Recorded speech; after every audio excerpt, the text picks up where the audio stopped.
if I get a deal of $20 million today, I don't think I'll have time for my social media. And you outsource that, or hire somebody to manage I don't know. I just will not have time. Yeah.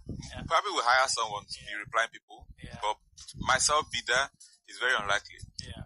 I mean, but and I just like to be frank, because too many times when people have these conversations, again, they like to just say what people would like to hear. I don't have time for that kind of nonsense. I think that I cannot survive as a human being if I don't say what I need to say and what's on my mind. I see. That's interesting. But one cannot, disagree to the fact that you have quite a high level of influence, on the social media platforms that you are in. That really goes without saying. What does that influence do for you? Does it help you in your business? It's a gift and a curse. It's a gift and a curse in the sense that, of course, clearly helps in business. But it's a gift and a curse in the sense that also you're not able to say certain things that you would ordinarily say because they end up in the papers or in the blogs. Meanwhile, you're just trying to have a conversation.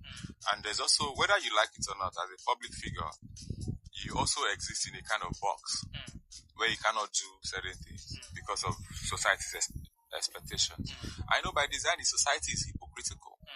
There are some especially this part of the world. Yeah, generally speaking, society is hypocritical because there are some things some other person would do. Society would not even pay attention or care. I see. And then another human being, and now society says we are all equal, but then another human being does exactly the same thing. Then they're looking to drag you.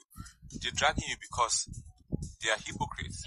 They're dragging you because was ever a thing to make it clear that we are indeed one world. If we ever doubted that reality, COVID-19 has shown it, because how the COVID-19 spread? It spread by people. And the bottom line is that people traveled from the first point of contact, which is perceived to be Wuhan in China, and that person, the connection of that person connected the entire world. It was one human being. If there was no COVID-19, it would have been difficult for somebody to imagine that the world would connect, because by the end of 2019, you are infected, your face will turn red. It means that first person would have transferred it to somebody, that person's red face goes to another country, and before you need the entire world. So we're a connected world. And one of the biggest lessons we have to learn when we come out of this situation, and it's a big win because nobody really knows.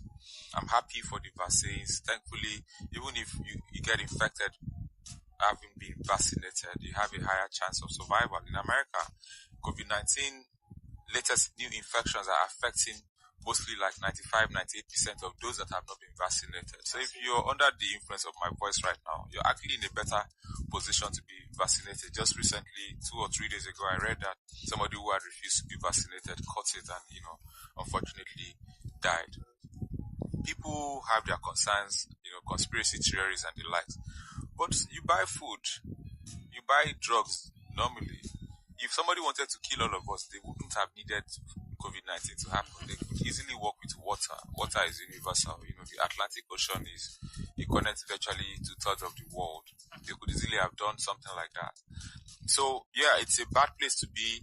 It's devastating. We'll continue to deal with the consequences up till the year 2030, if not beyond. Because if you remember, the financial crisis of 2007-2008, we continue to feel the effect 12 years after. Of course.